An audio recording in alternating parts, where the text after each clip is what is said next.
Eu tenho uma irmã de 30 anos, fica em casa o dia inteiro dormindo. O grande problema é que ela alega estar em depressão, mas eu, como irmão de 32 anos, não acredito que seja. Para mim, tudo se resume a um vitimismo manipulador, que sempre é cobrada pela família de estudar, cuidar da filha de 5 anos. Ela tem uma filha, tá? De 5 anos, cara. Uhum. Ela se nega e diz que vai se matar. Sofro muito por ver ela rejeitando a filha, dizendo que se arrependeu de ter tido, pelo desprezo com que trata a nossa mãe. Caio, ela de fato já teve 3 tentativas de suicídio e já esteve internada com ideação suicida. Não sabemos como lidar com essa situação. Minha mãe tem medo de apertar muito e ela acabar fazendo besteira, pois a nossa mãe carrega um forte sentimento de culpa. Minha mãe já está há muito tempo, sabe, se tratando. Perdão, minha irmã que fala. Minha irmã já está há muito tempo se tratando em psiquiatra e psicólogo, mas não vemos resultado. Caio, você acha que isso pode ser espiritual? Tudo na vida, de um modo ou de outro, é espiritual, mas não no sentido da pergunta dele, porque a pergunta dele já denota aquela interpretação cristã, meio pentecostal, de espiritual como sendo ação de espíritos imundos ou demônios. Aí, nesse sentido, nem tudo é espiritual. A maior parte das coisas que a gente vê acontecendo com muita gente assim, não é porque tem um espírito, nem um encosto, nem coisa alguma. É uma doença do espírito da pessoa, da alma da pessoa, que acaba se transformando em condicionamento mental, que acaba se transformando em postura, em atitude, e acaba se transformando em modo de existência, e que acaba se transformando num estado letárgico, de depressão, de imobilidade, de incapacidade de fazer qualquer coisa, porque, na maior parte das vezes, a depressão conduz ao vitimismo, ao coitadismo, à autovitimização. É muito difícil você encontrar um deprimido que não se autovitima. Eu tive algumas poucas depressões na vida. Eu não tenho tendência a ser depressivo. Eu já passei por coisas horrorosas que alguns amigos me disseram, sabe? A gente pensou que você ia se matar de tão feio que foi aquilo. Como no tempo do dossiê Caimã, o cara despenca lá do meu divórcio e de tudo aquilo. Você cai dos píncaros do Himalaia para o mais profundo do abismo no Oceano Pacífico, onde Ah, luz nenhuma chega e você está no meio daquela escuridão, dizendo, Senhor, onde é em cima, onde é embaixo, mas eu sei que tu estás comigo e eu vou confiar que tu vais me tirar daqui. E os meus amigos de longe, e eu nos Estados Unidos, achavam que a qualquer momento eles iriam ouvir a notícia do meu suicídio, porque era desgraça demais acontecendo junto, sem falar no que estava acontecendo com os meus filhos, com aquela confusão toda de igreja contra mim. Foi um inferno aquele período. O que eu vejo acontecer aí com alguns, poucos, é brincadeira, brincadeira, brincadeira, meu Deus. Nunca mais, nem de longe, aconteceu uma coisa que tenha sido 3% daquilo. Nem de longe, 3% já é exagero. Foi um inferno que vinha de todos os lugares, maçarico de tudo que é canto. E a vida sob todas as investigações e auscultamentos.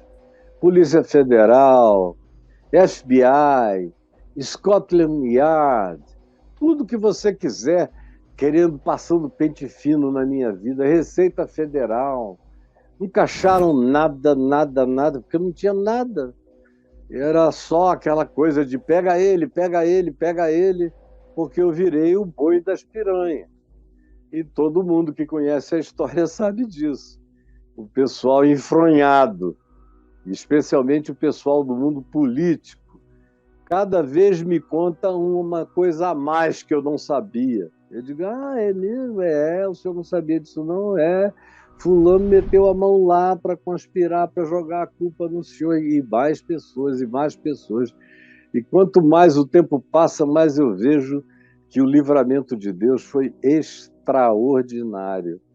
Então, voltando à depressão, eu não sou tendente à depressão, porque se eu fosse, eu teria botado uma bala na cabeça lá atrás. E quando eu quis me matar, quando eu era jovem, não é porque eu andasse deprimido, é porque eu sentia uma angústia que não me deixava parar. Eu vivia igual um gadareno, andando de manhã, de tarde, de noite, numa ansiedade louca, insuportável, que parecia que vazava energia de mim, assim, que eu vivia em curto-circuito existencial.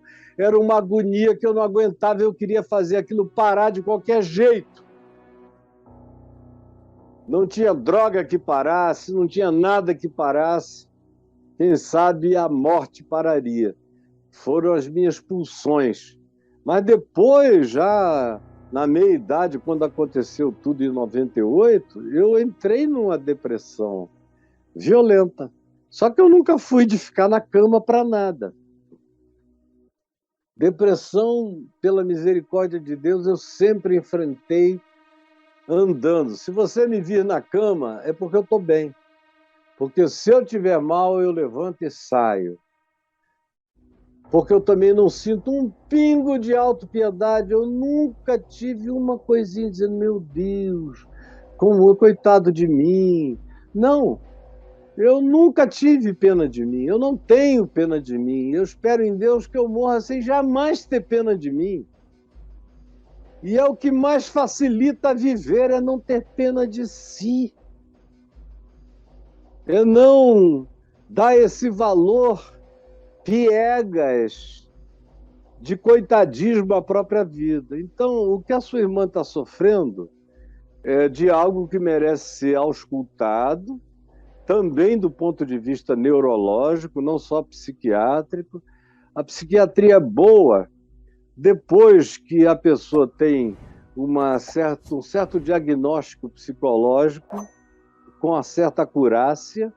Em segundo lugar, depois que passa por um neurologista que a submete aos mais variados exames químicos de todas as naturezas, para ver o equilíbrio ou desequilíbrio hormonal, para verificar o estado do cérebro, se constituiu sinapses perversas contra a saúde mental e dos pensamentos da pessoa, e o psiquiatra chega numa terceira instância como o homem do medicamento apropriado àquela causa, àquela circunstância, àquela necessidade. Então é isso que ela precisa. Agora, eu tenho medo do tratamento psicológico, terapêutico que ela está tendo, porque o que tem de psicólogo que estimula o coitadismo não é brincadeira. É isso mesmo. Pessoas vêm aqui comigo. Minha psicóloga disse, também, minha filha, coitadinha, com um pai desse, com uma mãe dessa. Minha filha, você tem razão, mas eu vou ficar com você aqui anos e anos, até você melhorar. Você não vai ficar sozinha, mas nós vamos ajudar você. Nos próximos anos você vai ver como você vai melhorar, e eu não vejo ninguém melhorar se o terapeuta for alguém que dê razão ao coitadismo do paciente. Às vezes o que aconteceu com uma pessoa foi uma tragédia, mas eu digo, realmente você foi atingido por uma tragédia. Mas a primeira coisa é não fique com pena de você mesmo, senão a tragédia vai se tornar a menor das coisas. perto do que você vai construir como arquitetura trágica na sua alma, na sua mente, no seu espírito. E é isso que vai produzir os escombros que vão sepultar você numa depressão que parece muito mais um enterro vivo. Então, eu sugeriria que você procurasse que ela tivesse a chance de duas coisas. A primeira, de uma terapia um pouco mais objetiva, de natureza comportamental, um pouco mais confrontacional, que não dê razão à atitude negativa dela, nem nada disso. O indivíduo negativo não precisa de razão, ele já é a sua própria razão. Por isso eu recomendo que o Braulio coloque aí o contato do Daniel, porque eu tenho ficado muito bem impressionado com os retornos das pessoas jovens, assim como a sua irmã de 30 anos, que tem falado comigo, muitas. Olha, eu fui e foi uma confrontação de verdade. Eu fui tendo que me encostar na parede, não tinha muita saída, e fui exprimido, tive que admitir realidades. À medida em que eu ia admitindo, eu ia melhorando, sem saber eu ia melhorando. Quando eu admiti a verdade, eu fiquei melhor. E agora eu estou bem melhor. Então, por favor, faça um contato do ponto de vista psicoterapêutico.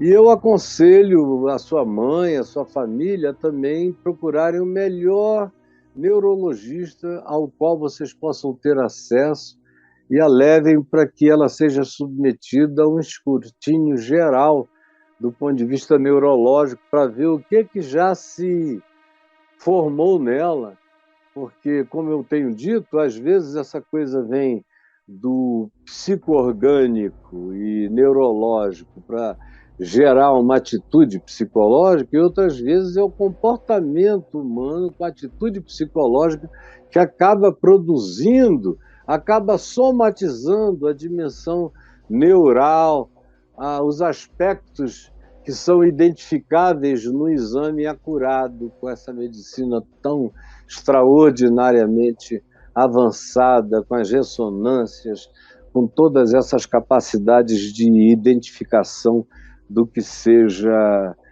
eventualmente, no cérebro, alguma área de disfunção que precisa ser tratada.